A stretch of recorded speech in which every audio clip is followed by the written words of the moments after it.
with what Philip mentioned during his presentation. Despite the fact that the Polish PP market is a young one, pretty much young one, because it's just getting, I think it's even this month when it's getting 3 years old, so it's actually talking and running, but it's at the same time we need to think that PPP projects are quite complex ones, so they do need quite much time for proper preparation. And what we've been seeing for the last few years is that were projects which are not really good and proper structured, not that good to attract the private partners, of course, and that's the main objective.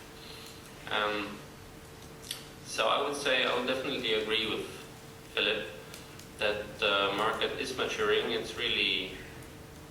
It used to be very young, now it's a bit older, and we do see more and more quality projects coming to the market. And another thing I wanted to agree with Philip is that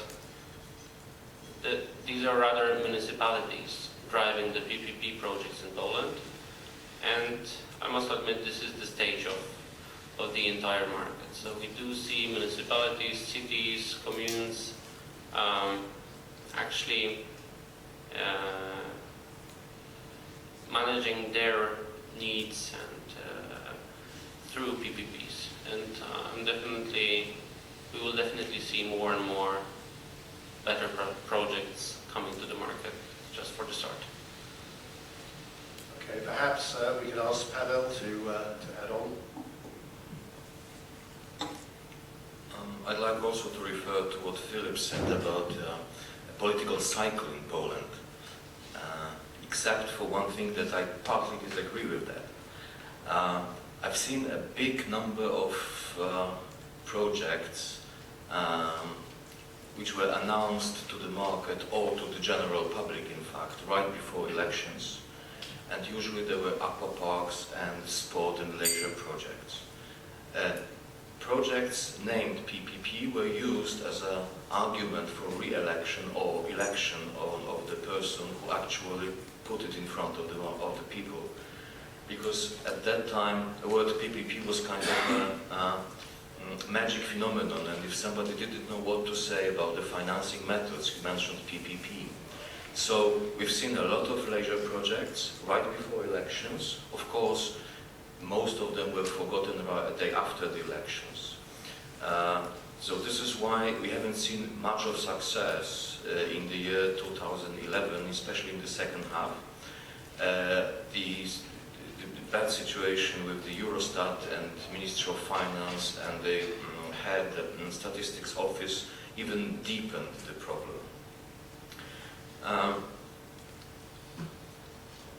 We are also at the end of a period when there was no money, no resources, or there was very little knowledge about using the external consultants.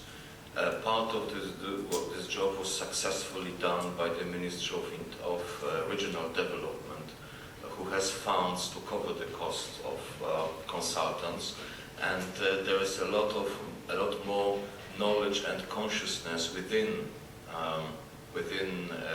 municipalities that drives the decisions for tendering and hiring and paying the consultants. Krzysztof, would you like to add something to that question? Why are so little people? In the health service, I think that the biggest problem is the lack of the money, the capital in hospitals for investment, because the local government doesn't have, for instance, our local powiat doesn't have enough money for investment. So it's a problem where you can find the money for investment. As you can see, many Polish hospitals has such problem as our. So I think that if we don't have enough money from the Polish NHS for investment, so we must look for the money in the different source of capital. And the problem is that the hospitals, as working as non-profit organizations, they don't have collect the money, and they cannot reinvest the money from the medical services, because as Philip showed, the debt of the local governments is the ceiling service, so there is no possibility to invest the money into the hospitals from the local government budgets. There is no political agreement for the privatization. So the problem is that one of the solution which we try to begin is the PPP program, but problem is that it's not very popular, and it's the lack of the knowledge, firstly in the local government members.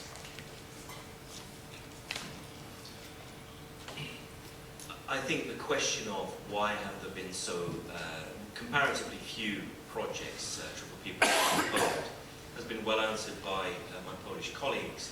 I'd like to consider a slightly different question, which is, of those projects that have been launched, why have there been so few signed? And I think from our direct experience, which was very common, it was very prevalent in the majority of early projects that we looked at and pursued, it was an issue of bankability, project bankability.